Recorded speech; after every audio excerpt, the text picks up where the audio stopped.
नमस्कार, मैं Harinder AHN news 321 में आप सभी का स्वागत है।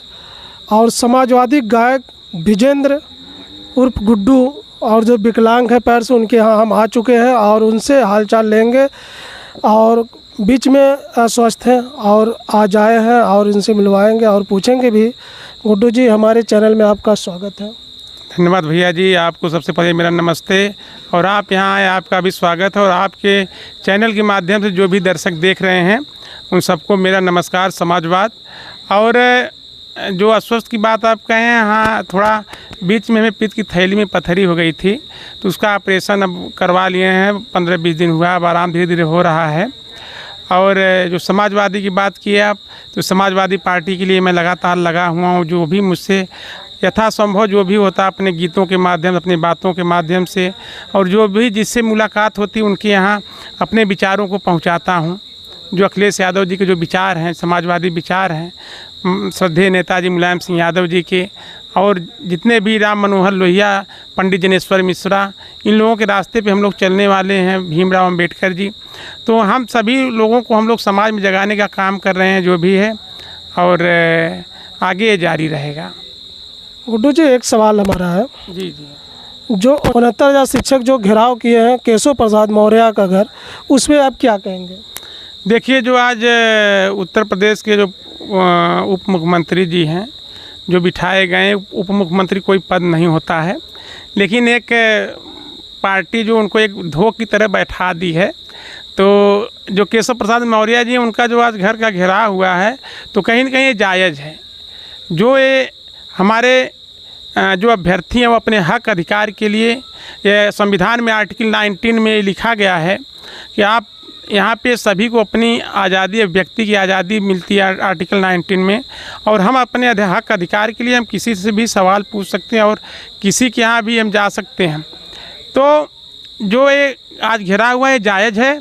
और केशव प्रसाद मौर्य जी केवल पिछड़ों के नाम पे एक धब्बा हैं, उनसे कुछ होने वाला नहीं है। पिछड़ों के लिए एक पिछड़ों का एक धोख बनाकर एक बिठा दिया गया उप मुख्यमंत्री का पद देकर, और केवल वोट बैंक के लिए कि पिछड़ों दलितों का वोट बैंक मिल जाए, मौर्य समाज का वोट मिल जाए। और केशव प्रसाद मौर्य की दम नहीं है वो कुछ बोल दें पिछड़ों के हित में। उनकी औकात में बोलेंगे, जाति जनगणना के बारे में बोलेंगे केशव प्रसाद मौर्य जी? नहीं बोलेंगे। बोलेंगे तो कल उनकी कुर्सी चली जाएगी। बीजेपी वाले कल उनकी कुर्सी छीन कर स्टूल पे बिठा देंगे। जो आज उप मुख्यमंत्री का कुर्सी मिला है उस पर बिठा देंगे वो। इसके पहले जो स्टूल की बातें आप कर रहे हैं, इसके पहले स्टूल उनको मिला था। हाँ, तो वही जो पहले स्टूल पर ही थे, आज स्टूल वाले जो मुख्यमंत्री हैं, आज उनका घेराव हुआ और उनके बस से कुछ है नहीं। और अगर वो बात अगर नहीं मानेंगे तो इससे भी बड़ा आंदोलन होने वाला है। और इन जितने भी अभ्यर्थी हैं, इनके साथ हम लोग, हमारी पूरी समाजवादी पार्टी खड़ी है।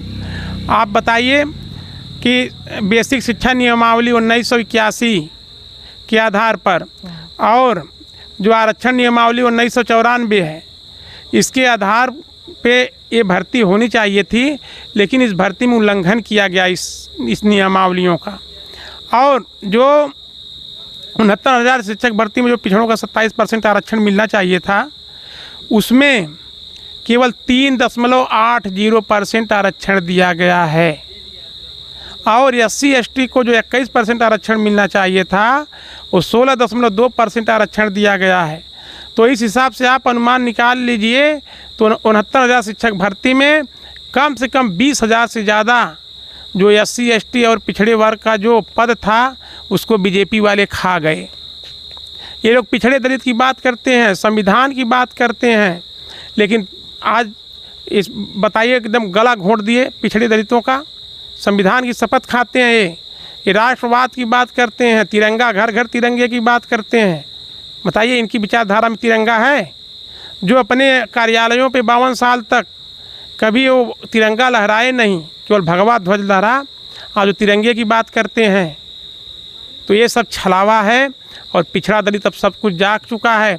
आज हमारे अभ्यर्थी आज कितने दिनों से, कई सालों से धरना प्रदर्शन कर रहे हैं अपने हक अधिकार। कितने मेहनत से कोई बीएड करता है, बीटीसी करता है, अपने घर परिवार उसके माँ बाप कैसे मेहनत मजदूरी करके पैसा इकट्ठा करके देते हैं कि बेटा कल हमारा पढ़ेगा, जाएगा, शिक्षा बांटेगा और समाज को जागरूक बनाएगा, टीचर बनेगा।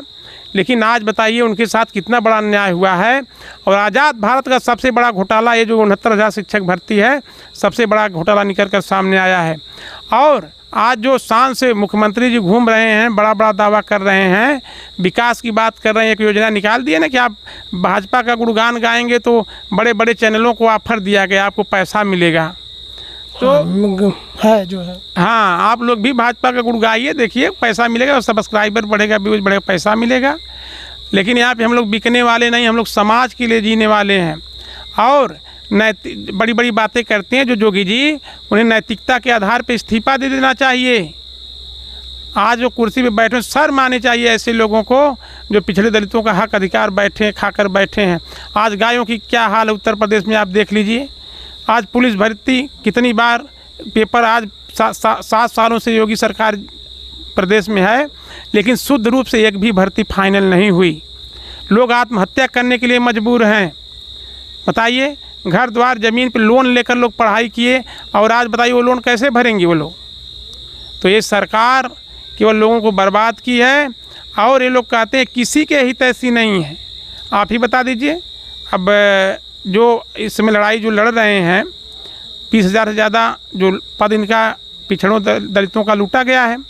लेकिन जो सामान्य वर्ग के लोग जो उनके जगह पे भर्ती किए गए हैं, वो 4-5 साल से ऊपर हो गया उनको नौकरी करते हुए। अब बताइए वो कहाँ जाएंगे, उन्हें कहाँ भेजेंगे। तो कहीं ना कहीं उनका भी अधिकार इस खतरे में है। लोग लोन ले लिए हैं नौकरी पर, नौकरियों पर लोग लोन ले लिए, बैंक नोटिस भेज रहा है लोगों के यहाँ, कहाँ से भरेंगे वो लोग बताइए। अब लोग कहाँ नौकरी, जिनकी उम्र ख़त्म हो चुकी है वो कहाँ नौकरी ढूंढने जाएंगे। तो कहीं ना कहीं ये सरकार पूरा एकदम फेल है प्रदेश में। कानून व्यवस्था देख लीजिए, रोज़ आए दिन यहाँ पे रेप की घटनाएं, मर्डर डेली हो रहा, कोई भी कानून का खौफ नहीं है प्रदेश में।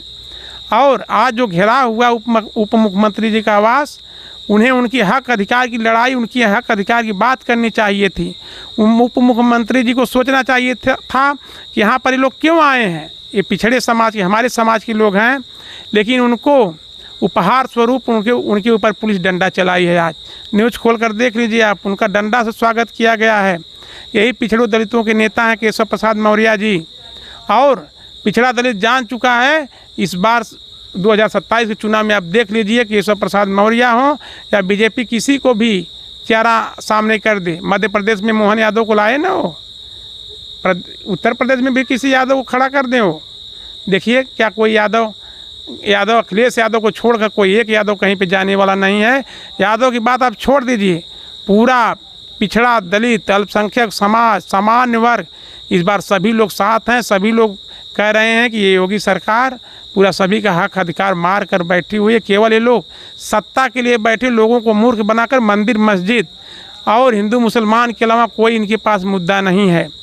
ये कानून की जब बात, बुलडोजर की बात लोग करते हैं कि बुलडोजर पहुंच जाता है। ये बुलडोजर के पास दिमाग नहीं होता है। और बुलडोजर केवल समाजवादी पार्टी, बहुजन समाजवादी पार्टी, पिछड़े दलितों के यहाँ, उसी के यहाँ क्यों जाता है। बड़े बड़े अपराधी ऐसे पड़े हुए हैं, आप लिस्ट उठाकर देख लीजिए, उनके यहाँ क्यों नहीं बुलडोजर जाता है। तो यहाँ पे कोई न कानून का राज्य है, न कानून का किन्हीं भी अपराधियों के पास कोई भय है। केवल यहाँ पर लूट मची हुई है।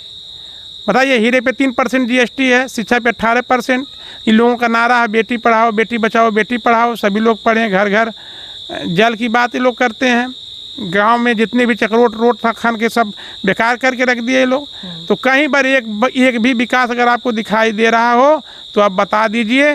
मैं उस दिन से मैं समाजवादी पार्टी क्या, मैं अपना ये वक्तव्य देना मैं छोड़ दूंगा। आप एक बीजेपी, आज अखिलेश यादव जी जितने काम कर दिए उसी पे लोग रेंग रहे हैं, केशव प्रसाद मौर्य जी अपना आके बयान दें। बताइए, आज हमारे शिक्षक उनके यहाँ अपने हक अधिकार की बात करने के लिए गए थे, हमारे जो अभ्यर्थी थे, और उनके ऊपर डंडा चलाया गया है। बताइए कितनी शर्म की बात है। और हमारे माननीय अखिलेश यादव जी हम शिक्षक अभ्यर्थी जो इनके साथ खड़े हैं। और जैसे ही सरकार 2027 ऐसा आप लोग खड़े रहेंगे, एकदम खड़े हैं हम लोग, और उसके लिए जो भी लड़ाई लड़नी पड़ेगी, गांव से लेकर सदन तक हमारे माननीय अखिलेश यादव जी और समाजवादी पार्टी पूरा कदम से कदम मिलाकर 69,000 शिक्षक अभ्यर्थियों के साथ है। और ये सरकार तो कुछ करेगी नहीं, कोर्ट के फैसले का आदेश है। और जैसे ही 2027 में माननीय अखिलेश यादव जी की सरकार बनती है, तुरंत देखिएगा सबसे पहले 69,000 शिक्षक जो भर्ती है घोटाला हुआ, इसकी बहाली की जाएगी, जितनी भी रिक्त पद हैं। चलिए, जानकारी देने के लिए आपको बहुत बहुत धन्यवाद। धन्यवाद भैया जी, जय समाजवाद। और आप देख सकते हैं ये वीरेंद्र यादव विकलांग है, दिव्यांग है, और ये पैर हाथ इनका कुछ भी काम नहीं करता है। और देखते हैं दिमाग तो इनका बहुत अच्छा काम करता है, और इनका सब कुछ आप देखते होंगे, गाना भी बढ़िया है। और ये आप देख रहे हैं किस अंदाज से आप लोगों के सामने ये पेश कर रहे हैं, आप लोग देखिए। और इसी के साथ आप सभी का धन्यवाद, और चैनल को सब्सक्राइब, लाइक, शेयर ज़रूर करें, और कमेंट करके ज़रूर बताइएगा ये आपको कैसी जानकारी लगी। इसी के साथ धन्यवाद। धन्यवाद।